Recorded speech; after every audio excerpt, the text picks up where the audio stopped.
The Grandparents Association, which has now been absorbed into Grandparents Plus, was set up to help people who have lost contact with their grandchildren and who care for their grandchildren full-time. Ken Ebbens is going to Parliament next week and has set up a local support group. He joins us in the studio now. Well, welcome, Ken. Hello. Thank you very much for joining us again. And You're welcome. I understand that this is a subject quite close to your heart. It is, for personal reasons, stating the obvious, is that a loss of contact is there with 2 out of 3. Ken goes to Parliament sounds like Mr Smith goes to Parliament, not quite like that. There's a lovely lady called Lorraine from north of London who's arranged a lobby day in Parliament through their MP, Matthew Offord. I have to say Flick Drummond MP, south of Portsmouth, is very much involved and will be there on the day.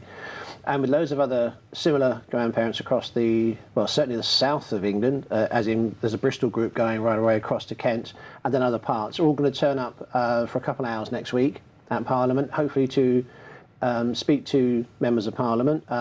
We believe Esther Ranson will be doing a talk, who's obviously very, very well known, and her involvement with Childline, so there's obviously an interest there. And it's simply about an anomaly. In France and in the United States, there is no such anomaly.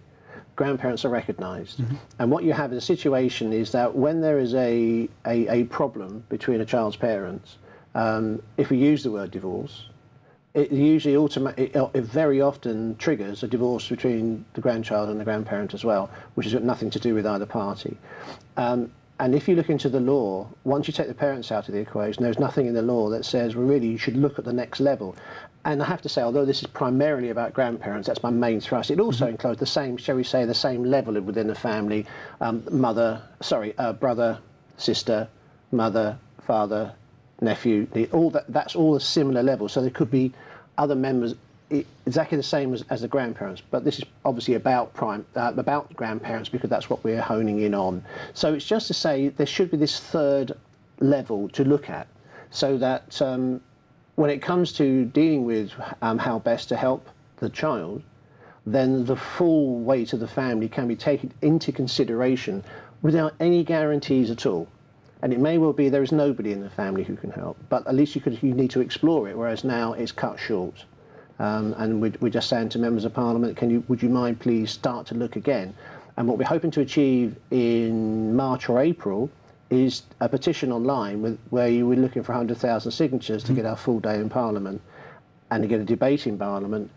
And the end goal is the recognition in the law, and then hopefully not all the horrible things that have occurred will occur.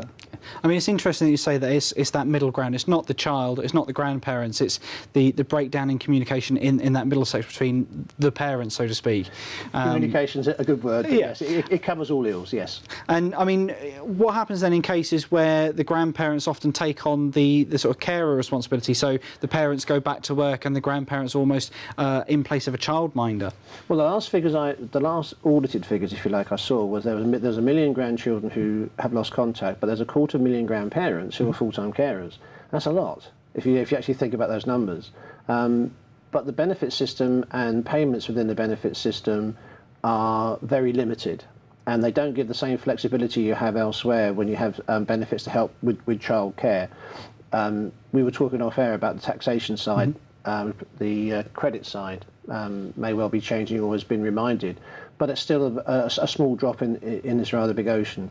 And until there is that recognition in the law, then all these things are missed, both from the payment side, from the contact side.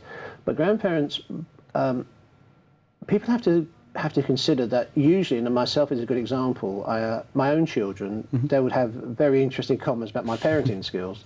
But I can safely say my parenting skills in terms of my granddaughter are probably as good as they've ever been, because hopefully I've made all my big mistakes earlier on.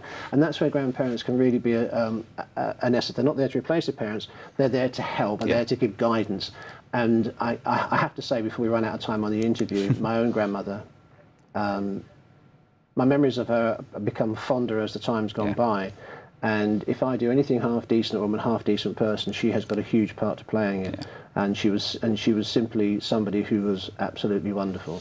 And I wish every grandchild has the opportunity to have such a person in their life. Well, I say some of my fondest childhood memories are spending time with my grandparents, and I'm quite lucky that I still get to see, say, my mum's parents.